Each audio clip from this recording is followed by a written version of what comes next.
Shalom, Akim. I'm going to give all praises and glory to Yahweh, Bashem, Yahushai, Bashem, Rakah, Kadash. Double honors to the elders and apostles of GMS who teach and rule well. And salutations to all the Akim, all four corners of earth who's pushing his truth and sincerity. Shalom, Akim. We're going to get into this little article right here. I found this interesting, especially the times we're in, Esau's system is crumbling, man. These people around the world are really upset. You have a Moabite lady who's on TikTok or one of those things, man. I'm talking about she's just going in on Esau and about how their hypocrisy has been ruling for such a long time. But right now, people are waking up. They're starting to find out that this is BS that we've been living through. That Esau has been, the so-called white man has been in control, and he's been had his iron fist upon everything. He's came through different places, and just take. John 10:10, the thief cometh to steal, kill, and destroy, man. And that's what he does, man. And and he's being exposed right now. He's being exposed. They got and right here in this article it says Africa's top diamond producer threatens to cut the Beers. Bloomberg says. Now, it's the Beers. De Beers, I might be pronouncing it wrong. Slocky. De Beers. That's a South African diamond company, and man, my brother was real fast. My brother had put up a nice video about how did the video go? It was about what was it about? I was doing some research on something because I was watching a video. What was it about? I can't remember, but I went into some research, and it led me into the Boer Wars down in South Africa, and so I looked up the name Boer and just was breaking down the Afrikaners versus the Boers, and then they came together to go against the British. They were coming back. It was a movie I was watching. It's like it was a movie I was watching during World War II, or before World War II, before World War I. The British were hell bent on that. The sun never sets on the British Empire. Some bullshit slogan they used to have. So the devil was basically going on a manifest destiny type thing over the world. Speaking about England, and the same as when they allowed those English to come here to America, they were said that they had the same plan. You know what I'm saying? So years later on, they were conquering the world and stuff like that. But there was the mother, and she and so basically, so the lady in the story was talking about how that they had the first concentration camps. The British did, man, and because she was a South African, and she was down there part of the Boer Wars, and her family was a Boer, and the British came through and they was burning down their shit. They was burning down them towns. Come to find out, did a little background search and did a bunch of research, because one thing leads you to another, especially when it's truth, man. That's a beautiful thing, man. The Lord just opens up our eyes to a lot of different things. So come to find out that these British were putting the Boers in concentration camps, man. But the only thing is, they didn't have like gas chambers, but it was out in the fucking hot ass sun. They had like a brick building, and with no front part to it, and that's where they slept at or whatever. So they basically just starved them out and stuff like that, man. You know what I'm saying? And that was and blacks were over there with them too. They had the Africans over there with them too. You know what I'm saying? And then they separated them later on.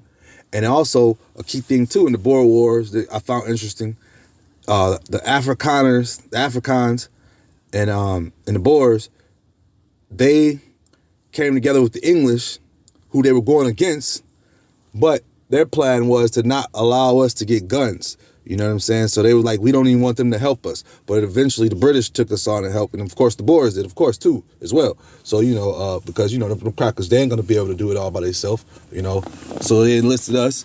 But once the British enlisted us and they started taking over these towns and started getting upper hand in the war, You know, of course, they stripped us of everything, or not even us, just the Africans that were down there. Cause I don't know, it could have been some Jakes down there, you know, but they stripped them, you know, and didn't give them their pay neither. Right before the war ended, they cast them away and stuff like that, and then just so they wouldn't pay them. And it could have been Jake, because I hear about this in the Civil War and different wars, you know what I'm saying, throughout the history of the world, you know, or I even heard about this in World War II, World War One. When Jake was over here in America wouldn't let him fight for America, so the French was getting massacred. So they're like, hey man, we got these Harlem Hellfighters, go ahead, send them on over there. You know what I'm saying? Let's send them to die, man. Whatever. You know what I'm saying? Jake get over there. Jake start kicking ass, so the Americans is mad. They're like, hey, take their weapons from him. So the French was like, hey, well, all right, give them our weapons then. Gave them their weapons and everything. So then the American officers and everything, the higher ups in the army over here, wrote back to France and told them, do not, when the war is over with and we eventually win, you know, do not allow the black officers to march with the French officers. Matter of fact, don't acknowledge them at all. You know what I'm saying? So, you know, just a little history about that thing. Then on top of that, just to go back to this the Berg stuff, you know, the Berg, it goes back to the Cecil Rhodes, man, the Cecil Rhodes scholarship and stuff, man. So this devil, he tries to paint these images as though he's a scholar, he's a good guy, he's a philanthropist and different things. And when you look up those different names and stuff, they're actually sinister and go to serious things, or even just how they got their funds, you know. But yeah, this the Berg Mining Company is a descendant of Cecil Martin. It's like not Cecil Martin, Cecil Rhodes, you know. So his family, the Rhodes family Cecil Rhodes family, yeah. They're man, them dudes got a lot to pay for, basically. You know, they got a lot to pay for. And that's the story for another video. But even though it was an introduction for this video, because it all goes hand in hand, man. You know. But that truthfully is a nice little video on that Boer and Afrikaan versus the British War. That predates the World War One, because like I say, a lot of the animosity from those European countries against the British coming through there, just taking over, you know what I'm saying, as well as taking over the settlements and stuff, because the Boers are nothing more, and Afrikaners are nothing more than Dutch. You know, the Dutch, Portuguese, these other lesser European countries were taking over different lands before the Edomites came along, before the English Edomites came along, you know. Those you know, before the French came along, before the Spanish came along, you always had the Portuguese exploring, and you always had the Dutch in different places. But yeah, let me get into this article, more into this article. So he says, Botswana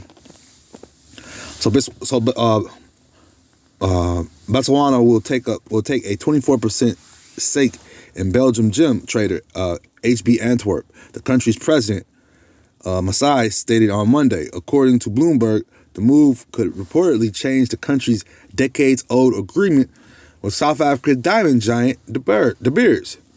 You know, just once again going into how everything's folding, man. Everything's folding in. Masai said that the Botswana state gem trader will supply HB Antwerp with precious stones for 5 years.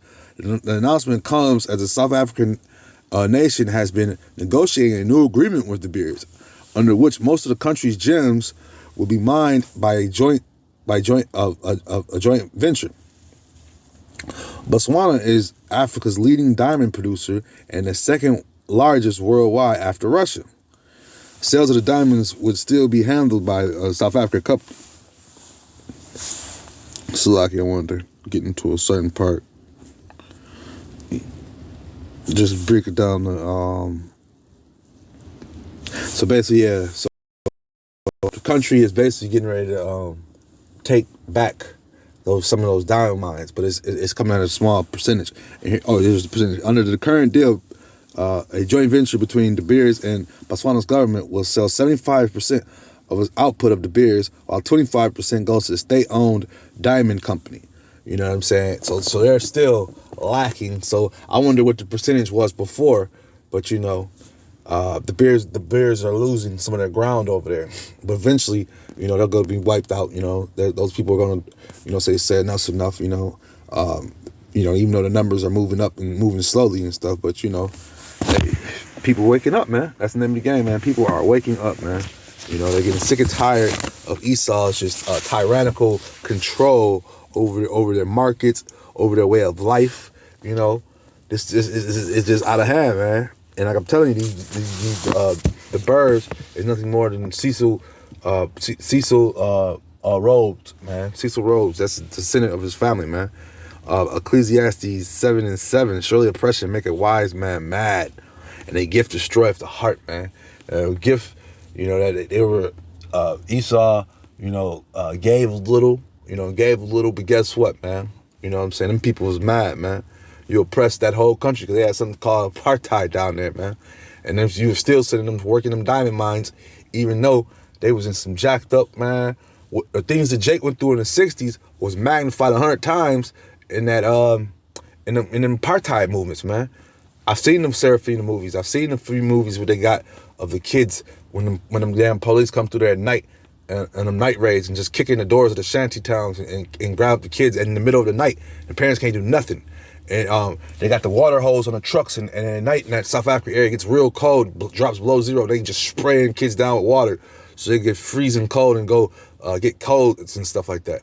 I've seen in the movie also when they were goddamn putting electrical wires on their genitals and under their fingernails and stuff, man. The devil got a lot to pay for it, man. He has a lot to pay for it.